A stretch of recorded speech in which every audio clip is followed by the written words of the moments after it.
Hello, my name is Mr. Psyche, and welcome to my show. All right, folks, welcome to this week on the Mr. Psyche Show, where I am dubbing this segment the Game Sesh. On the Game Sesh, we got Destiny and the pre-sale question, Hollow Knight's missing successor, and the Call of Noble Duty? A question or not whether Destiny 2's Final Shape expansion pre-orders are way down sparked in the community because of an article from Zuhad Ali this week. This is right on the back of a bunch of prominent creators in the Destiny community sounding off about their states of the game and kind of talking about where we're going on our way to the Final Shape.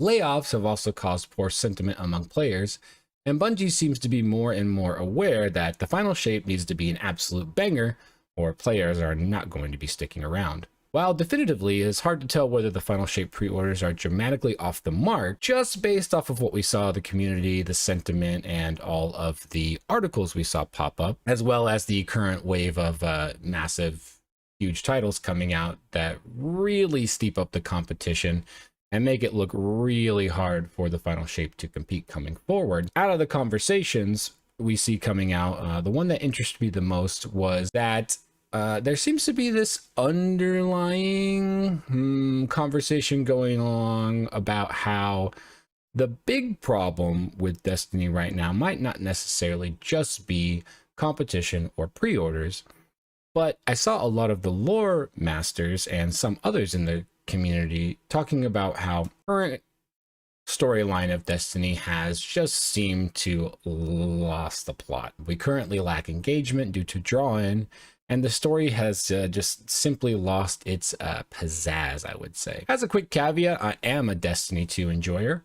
I've played the game since D2 launch, and it would be hard to say that the game was ever story strong or story forward even at the time. To be completely honest, it's never ever been the strongest point of the game. Lore masters might argue with me, but the lore has been basically relegated to lore cards, and when you really think about it, it functionally still kind of is. Bungie's gotten a lot better at putting the story forward, and you know, they've put together a lot of good stuff in the past 2 years. Yeah, maybe a little bit longer. You might say that they've been putting story forward for maybe like 3 to 4 years. If you really want any older lore, you've got to look into the lore cards. Not to mention that as they put new lore out, they're constantly retconning and contradicting themselves. I've seen a lot of blatant misuse of the lore, and it immediately makes me think of when I was trying to explain all the interconnected dots in Chrono Cross to my little brother, and wanting to absolutely pull my hair out. So at the end of the day, the universe in Destiny no longer has any real through line that isn't just kill the Witness.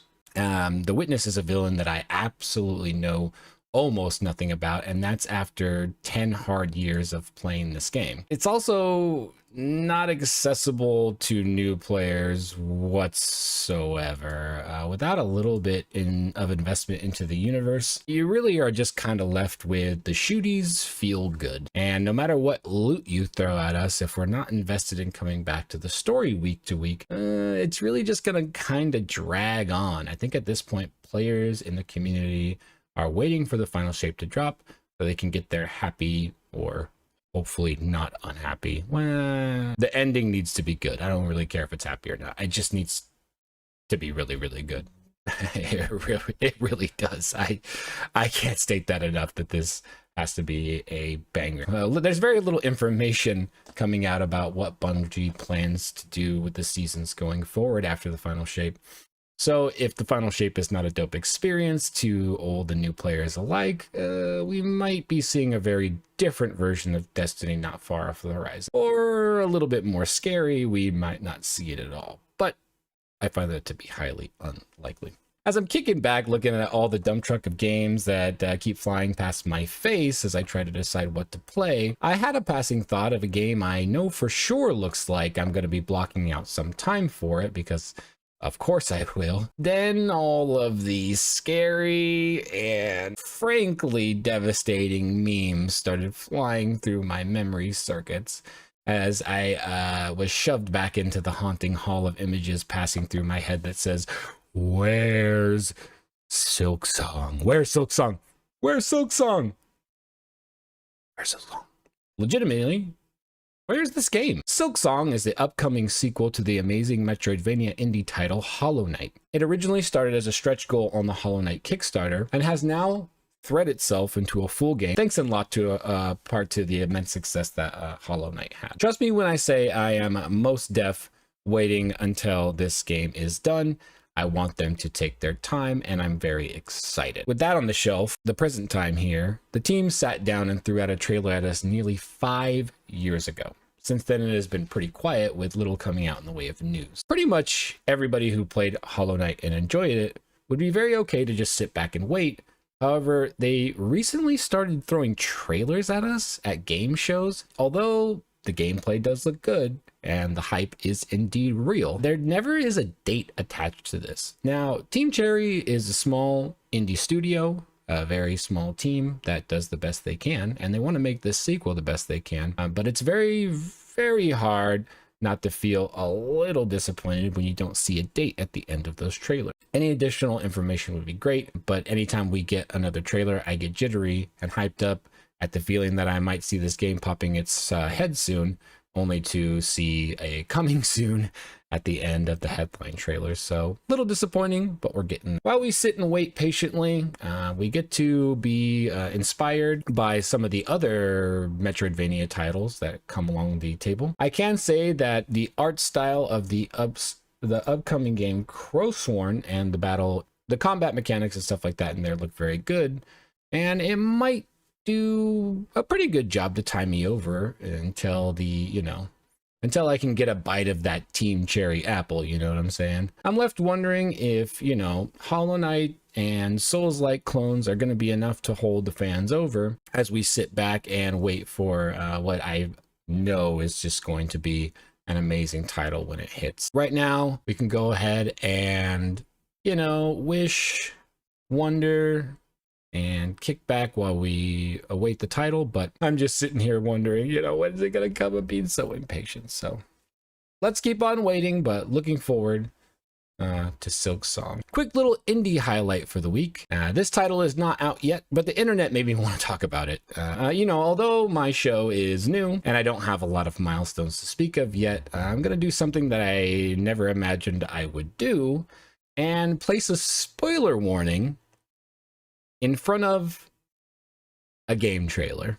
I'm also going to do something else, and this might seem a little silly, but trust me, this is important. If you're here visiting me, or you're catching this video at another time, I'm going to take a quick pause here, about 2 minutes, quick little break, and what I want you to do is go on to YouTube and look up Kingmakers, and just watch the trailer. Quick little break. Go watch the trailer, Kingmakers. I don't want to spoil it. This is your one opportunity.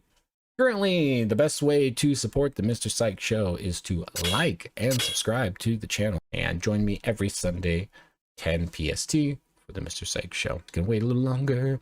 Hopefully people are watching the trailer. If you're not watching the trailer, I'm about to spoil that.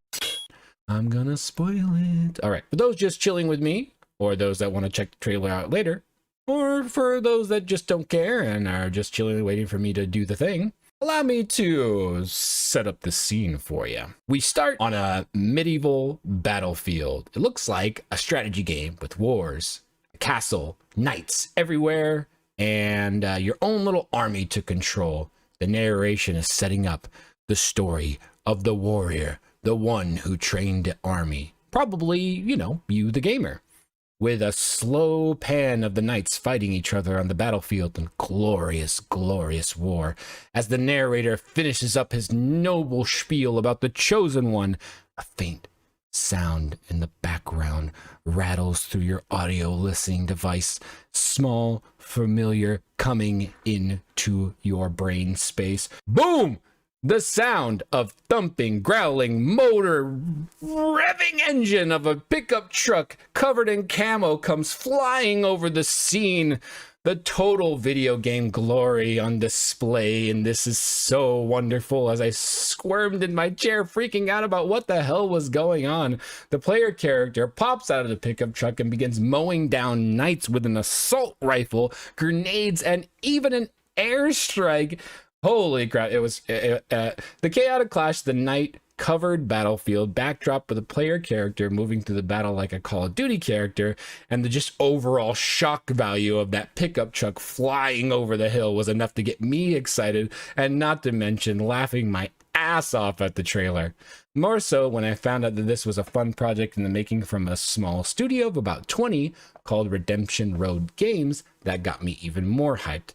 I love me some indie games here, and I'm always ready to hype up some indie studios. So I've said it before, but indie games are where it's at right now. If you want some sort of, you know, ingenuity, change, some different things in your games, some commitment to the ideas, and you know, just commitment to weird titles like this one, then you really got to check out some indie games. They tend to be cheaper, and they tend to be just, you know, labors of love, real art, and this one just looked crazy. Although night strategy games and pickup trucks don't usually fall in my wheel zone, a team of 20 making a project like this, with grenades getting thrown off the back of a horse into a crowd of angry knights, I think I can get behind that.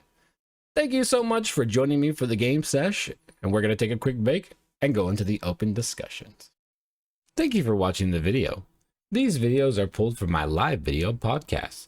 To be part of the live discussion or see everything full and unedited, join me Sundays 10 a.m. PST, where we talk about gaming, anime, and VTubing each week on the Mr. Psyche Show. Like, subscribe, and remember to be kind to each other.